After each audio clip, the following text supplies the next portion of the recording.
6월은 특별히 이번 주간에는 6.25가 끼어 있습니다. 한국전쟁이라고 불립니다. 한국전쟁에서 한국교회와 한국전쟁은 뛸래야 뛸 수 없는 그러한 관계를 맺고 있습니다. 한국전쟁에서 이 3년 1개월 동안 죽음을 맞이한 우리 기독교인들, 순교자라고 얘기하죠. 약 1158명, 최소 인원, 파악한 인원만 그렇습니다. 많은 사람이 죽었고, 남북한 합쳐서 300만 명이 사상자를 냈다고 이렇게 기록되어 있습니다. 미군도 통계마다 조금씩 다르긴 하지만 3만 5천에서 5만 5천까지 이렇게 사망했다고 이야기하고, 또 그럼에도 불구하고 남한이 공산화되지 않고 살아남은 것이 기적이다 라고 이야기를 합니다. 기적은 무엇입니까? 인간의 힘으로 어떻게 할 수 없는 상황을 그러나 선하게 그 결과가 나타날 때 그것을 기적이라고 이야기를 합니다. 어떤 목사님은 한국전쟁에 나타난 4가지 기적에 대해서 이야기를 하는데, 첫째는 미군의 신속한 참전이 있었다는 것입니다. 전쟁이 발발했을 때 미국의 대통령은 트루먼이었는데, 트루먼은 한국이 공산화되건 안 되건 별로 관심이 없었습니다. 우리가 잘 알다시피 에치스 선언이라고 미국이 방어하는 그 구역 안에 한국은 이미 없었습니다. 그러니까 애당초 대한민국의 공산화나 이런 거에 관심이 없었습니다. 이 트루먼이 관심을 갖게 된 것이 전쟁이 발발했다는 소식을 받고 6월 27일 성명을 발표하고 참전과 파병을 바로 결정합니다. 그러니까 6월 25일 날 전쟁이 났는데 5, 6, 7, 3일 만이죠. 전혀 관심 없던 사람이 관심을 갖게 된 이유가 뭐냐면, 미국에는 대한민국을 위해서 기도하는 이 그룹들이 존재하고 있었습니다. 그 대표적인 인물이 빌리 그레함 목사님이었고, 그런 빌리 그레함 목사님을 위시한 그리스도인들이 강력하게 대통령에게, 트루먼 대통령에게 주장을 해서 이 파병과 참전을 결정하게 된 것입니다. 두 번째 기적은 유엔 상임이사국의 참전 결정도 기적입니다. 그 당시 이 무초 대사가 남친 사실을 보고하고 25일 저녁 유엔 대표부에 안보리 소집 요구와 결의안을 제출했는데, 28일 유엔은 2차 안보리 소집하여서 유엔 연합군 파병을 결정하게 됩니다. 그런데 이렇게 신속한 회의와 결정은 유례가 없는 일이었고, 또 당시 이 소련 대표가 안보리에 불참했는데 그 이유가 무엇인지 지금까지 미스테리로 남고 있습니다. 여러 가지 일들이 있죠. 가다가 교통사고를 당해서 지체되었다, 한국과 관련돼서 소련이 이 직접적인 영향을 미치는 것을 꺼려했기 때문에 참여를 안 했다, 그런 얘기들이 있습니다. 그런데 이 결의에 의해서 그 당시 전체 국가가 93개국이었는데 이 중 67개국이 한국을 도왔고, 전 세계 국가 중에 72%가 한국을 도운 것입니다. 그러니까 역사상 유례가 없는 기록입니다. 1차 대전, 2차 대전을 다 떠나서.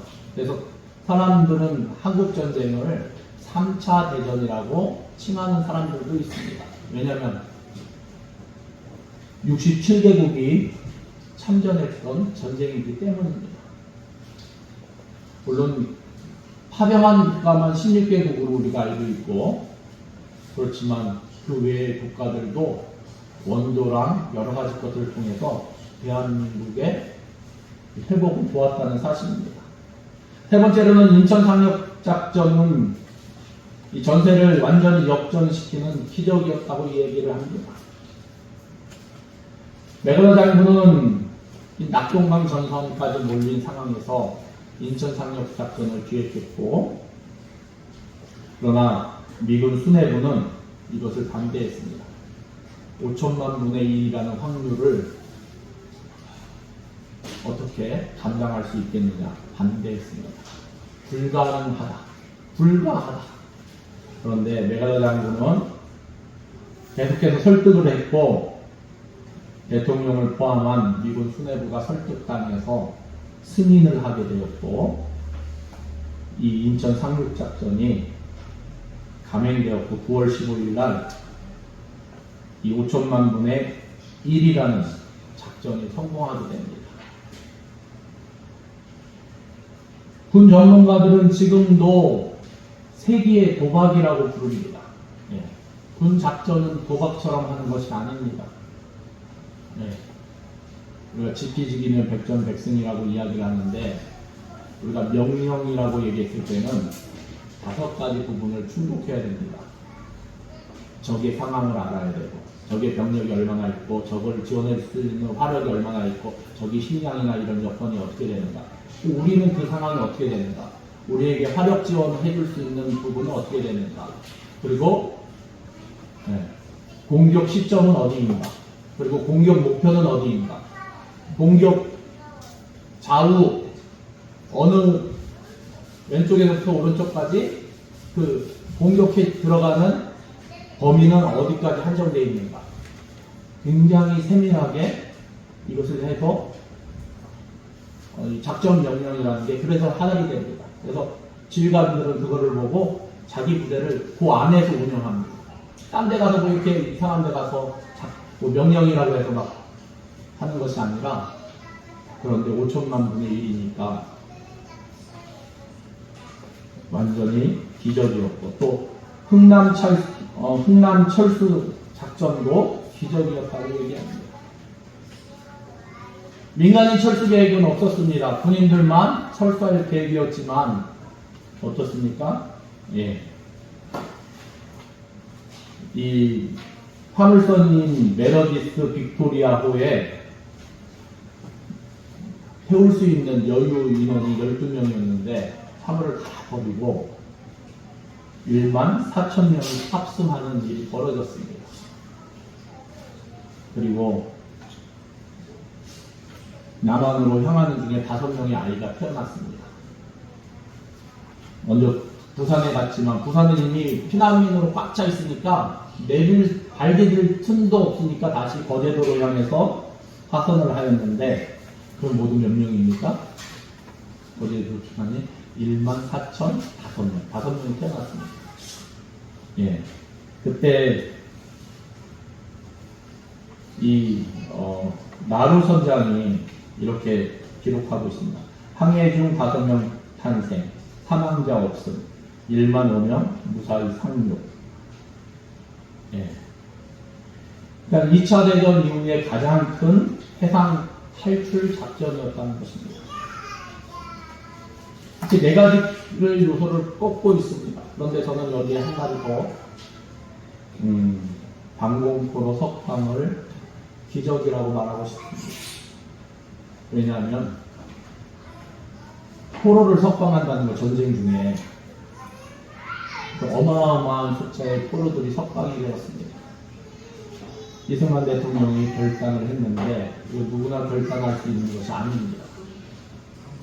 그리고 이승만 대통령의 결정이 미국 백악관의 결정과 반대 부딪히는 부분들이 상당히 많았습니다.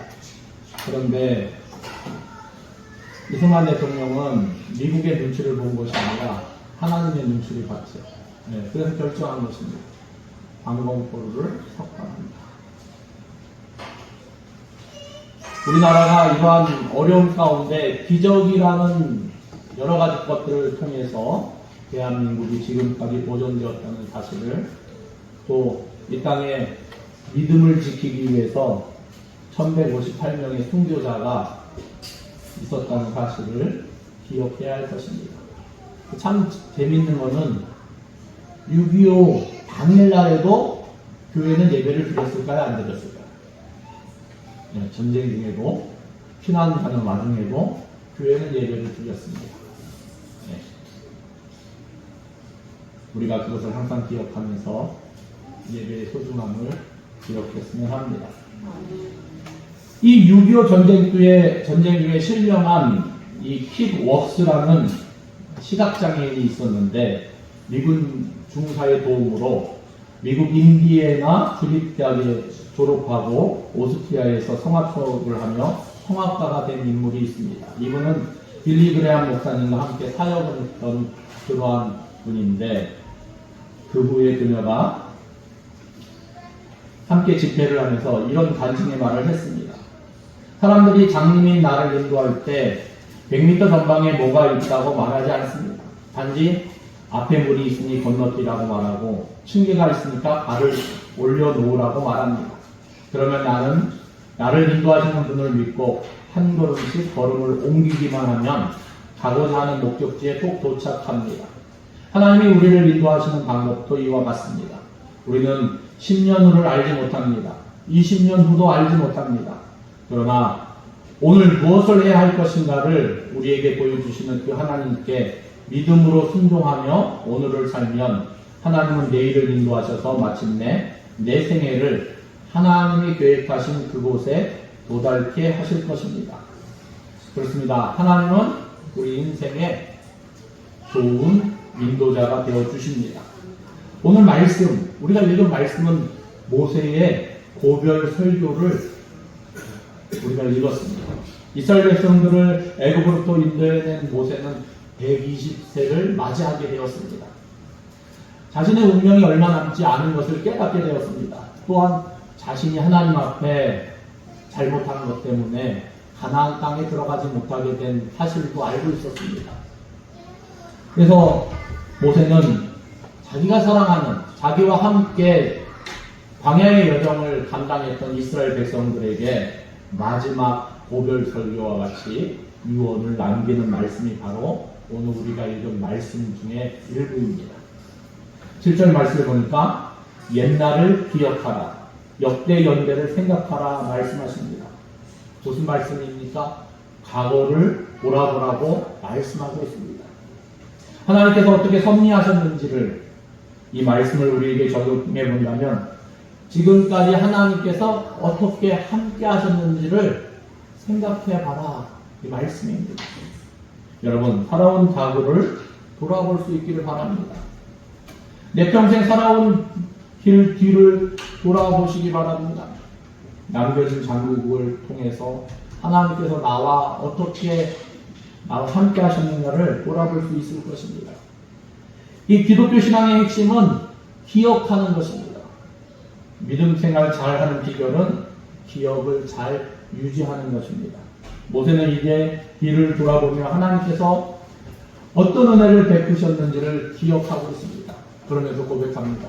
첫째는 하나님께서는 우리를 눈동자같이 보호하셨다는 것입니다. 10절 말씀입니다. 여러분이 10절 말씀을 같이 읽어주시겠습니다. 시작. 여호와께서 그를 당신에게서 후회하시며 보호하시며 자기의 눈동자같이 지키셨도다. 네, 자기의 눈동자같이 지키셨도다. 미국 프리스턴 신학교 초대 학장을 지낸 알렉산더 교수의 이야기입니다. 하루는 한 청년이 갑자기 뛰어들어와서 너무나 감격스러운 눈물을 흘리면서 이 교수님한테 이야기를 합니다. 교수님, 제가 오늘 마차를 타고 오다가 갑자기 말이 놀라서 벼랑 아래로 떨어졌는데 마차는 산산조각이 났음에도 불구하고 저는 이렇게 멀쩡하네요. 하나님이 지켜주셨습니다. 살아계신 하나님께 감사를 드립니다. 그 청년의 고백을 들은 그 교수님은 또 이렇게 답변했다고 합니다. 할렐루야, 참으로 감사합니다. 그러나 여러분, 나는 지난 40년 동안 마차를 타고 그 길을 다녔는데 한 번도 사고가 난 적이 없다네. 난 자네보다 더 감사하네. 이렇게 대답하셨다는 것입니다. 우리는 우리에게 주어진 삶을 살면서 힘든 문제 가운데 지켜주시고 보호하신 하나님께 감사도 해야 하지만 평탄하게 오늘까지 인도해 주신 하나님께 감사해야 할 줄로 믿습니다. 문제는 만나든 만나지 않았든 간에 하나님의 보호하심과 도우심으로 오늘 여기까지 온 줄로 믿으시기 바랍니다. 오늘 말씀에서 하나님께서 눈동자같이 지켜주셨다 말씀하고 있습니다. 이 말은 최우선적으로 아끼면서 아주 조심스럽게 보호해 주셨음을 의미해 주고 있습니다. 하나님께서는 이스라엘 백성들을 광야 40년 동안 눈동자같이 보호해 주시며 지켜주셨습니다. 그런데 이것은 단지 이스라엘 백성들에게만 해당하는 것이 아닙니다. 우리 가운데 하나님의 은혜를 받은 적이 없다고 말할 수 있는 사람은 아무도 없을 것입니다. 먹는 것, 마시는 것, 입는 것, 숨 쉬는 것까지도 하나님의 도움 없으면 살지 못했을 것입니다. 요즘 우리는 너무나 자극적인 시대에 살고 있습니다. 큰 사고와 질병 그리고 위기에서 벗어나게 하신 하나님께는 감격스러운 감사를 드리지만 우리의 일상 속에서 매 순간마다 대단히 세심하게 우리를 만져주시는 하나님의 손길에 대해서는 너무나 당연한 것으로 여기고 그냥 만성적으로 지나치기가 쉽습니다. 우리가 하나님 앞에 너무 인색할 때가 있다는 것입니다. 어느 글에 보니까 성인을 기준으로 심장은 하루 동안 자그마치 103,689번이 뛴다고 합니다. 밥을 먹을 때도, 일을 할 때도, 운동을 할 때도, 무의식 중에도, 잠을 잘 때도 그렇게 10만 번 넘게 우리의 심장이 쿵쿵 하고 뜁니다. 또 하루 동안에 23,040번 숨을 쉰다고 합니다. 내가 무슨 수고를 해서 심장이 이렇게 잘 뛰는 것이 아니라 내가 무슨 뭔가를 했기 때문에 내 폐가 이렇게 잘 호흡하고 있겠습니까? 나는 아무 수고도 하지 않았는데, 아니 이런 생각조차도 하지 않고 있었는데 하나님께서 나의 심장과 나의 폐를 건강하게 움직여 주십니다. 이것이 주님의 보호하심과 도우심입니다. 오늘까지 우리의 가정, 사업 지켜주시고 보호해 주시고 또 우리 교회를 이 시간 지금까지 이끌어 주신 하나님의 은혜를 진심으로 감사하며 기억하는 저와 여러분 되시기를 예수님의 이름으로 축원합니다. 두 번째로는 하나님께서 우리를 사랑하셔서 연단하셨다는 것입니다. 11절, 12절 말씀 여러분이 읽어주시겠습니다. 시작. 가지의 새끼 위에 넋을거리며 그의 날개를 펴서 새끼를 받으며 그의 날개 위에 그럴 수 없는 것 같이 여호와께서 그를 인도하시고 그와 함께 한 다른 신이 없었다. 아멘. 이 독수리는 보금자리를 높은 절벽 위에다 만든다고 합니다. 벼랑 위에 보금자리를 만드는데 아무도 접근 못하는 튼튼한 둥지를 자기 털과 이 부드러운 물질로 푹신하게 보금자리를 마련합니다. 그 다음 거기에다가 새끼를 기릅니다. 이 독수리 새끼는 튼튼한 집에서 이 어미 독수리가 물어다주는 먹이를 먹으면서 아무 걱정 없이 살아갑니다. 그런데 어느 날 갑자기 이상한 행동을 한다는 것입니다. 그렇게 사랑으로 돌보던 어미 독수리가 날개를 퍼덕거리면서 그 보금자리, 푹신했던 보금자리를 그 안에 있는 모든 것을 집어서 밖으로 던진다는 것입니다. 그러면은 그 둥지가 푹신한 것이 이제 나뭇가지나 이런 것 때문에 찔리고 막 새끼 독수리가 괴롭힘을 당하니까 거기 있지 못하고 이 둥지 밖으로 나오다가 그만 벼랑 아래로 떨어진다는 것입니다. 이 벼랑 아래로 떨어질 때 떨어지지 않으려고 새끼 독수리는 열심히 날개를 움직여 날려 하지만 날지 못하고 땅으로 떨어진다는 것입니다. 어미 독수리는 공중에서 새끼가 떨어지고 있는 그 모습을 지켜보다가 바닥에 부딪혀 박살날 것 같으면 쏜살같이 다시 날아와 커다란 이 날개로 새끼의 독수리를 안전하게 받아 다시금 높이 하늘로 올라간다는 것입니다. 얼마만큼의 시간이 지나 다시 올라가서 새끼를 떨어뜨립니다. 그러면 그 새끼 독수리는 다시 열심히 날갯짓을 합니다. 그러나 날지 못하고 다시 계속 떨어지고 땅바닥에 부딪히려 하면 날아와서 받아주고 또다시 떨어뜨리기를 반복합니다. 결국 어미 독수리는 이런 훈련을 반복함으로써 새끼를 강하고 튼튼하게 키운다는 것입니다. 모세는 바로 이러한 사실을 비유하면서 하나님께서 이스라엘 백성들을 이렇게 강하게 양육하시기 위해서 광야에서 40년간 연단하셨음을 말씀하고 있는 것입니다. 하나님께서 이스라엘 백성들을 40년 동안 보호하시는 과정에 있어서 갈증도 있었고 배고픔도 있었고 전쟁도 있었고 질병도 있었습니다. 온갖 고초를 다 겪게 하셨습니다. 이것은 하나님께서 하나님의 백성들을 사랑으로 연단시키는 과정이었다는 것입니다. 실로 하나님께서는 우리 천국 백성들을 양육하기 위해 때때로 환난을 사용하십니다. 하나님의 일꾼으로 하나님의 그릇으로 만들기 위해서 연단을 하십니다. 지난 시간을 생각해보면 아마 어떻습니까? 어떤 분은 좀 평탄한 듯 하면서 믿음 생활을 하신 분도 있지만 어떤 분들은 아픔도 있고 그 가운데 고통받았던 일들도 있을 것입니다. 갑자기 사업에 문제가 생기기도 하고 사랑하는 자녀들의 문제가 생기기도 하고 건강에 문제가 생겼던 적도 있을 것입니다. 그러나 돌아보면 그런 환난 날은 우리를 연단시키기 위한 하나님의 사랑이었다는 것입니다. 우리를 사랑하시기에 물 가운데 지나가게 하시기도 하시고 불 가운데로 통과하게 하시기도 하신다는 것입니다. 이제 우리는 하나님께서 우리를 연단시키는 분명한 뜻을 알아야만 합니다. 이 연단은 하나님께서 우리를 하나님의 백성으로 삼아주시기 위해 훈련시키기 위한 오히려 하나님의 사랑임을 깨닫고 우리가 그 사랑을 더욱 체험하며 주님과 동행하는 복된 삶 살아갈 수 있기를 예수님의 이름으로 축원합니다. 세 번째로는 하나님께서는 우리를 계획대로 인도하셨습니다.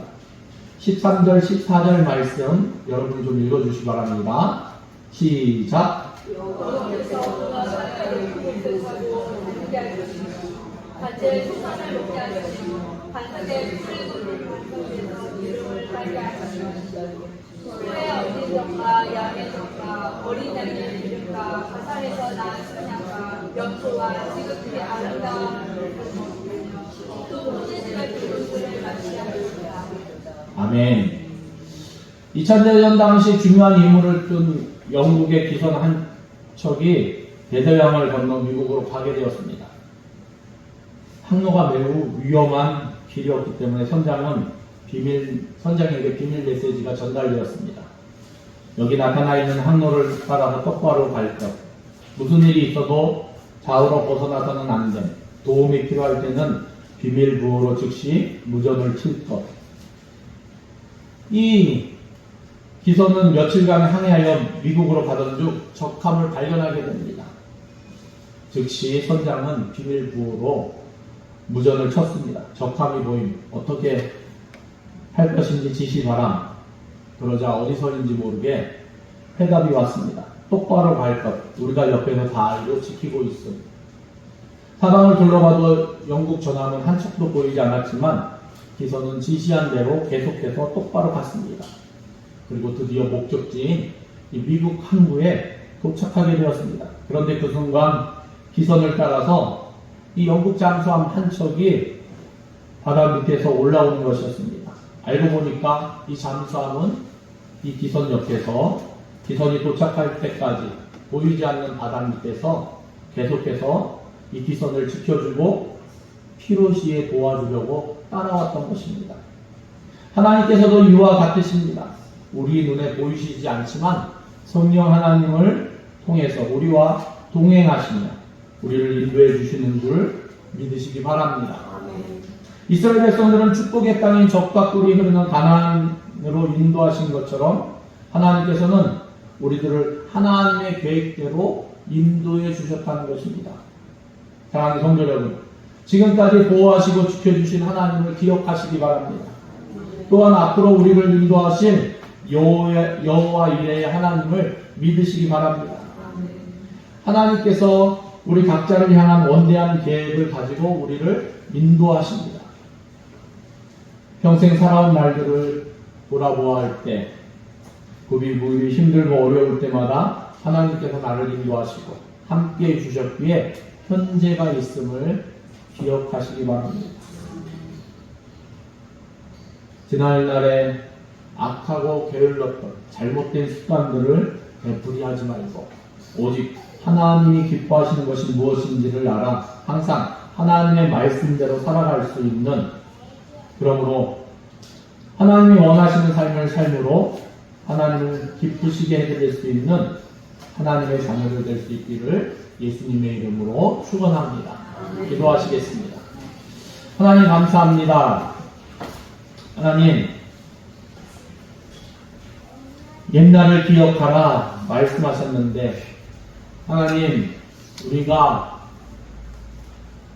올챙이적 시절을 생각할 수 있는 그러한 지혜를 허락하시고 진실로 하나님 앞에 아무 보잘것없고 무력한 존재였음을 기억할 수 있기를 원합니다.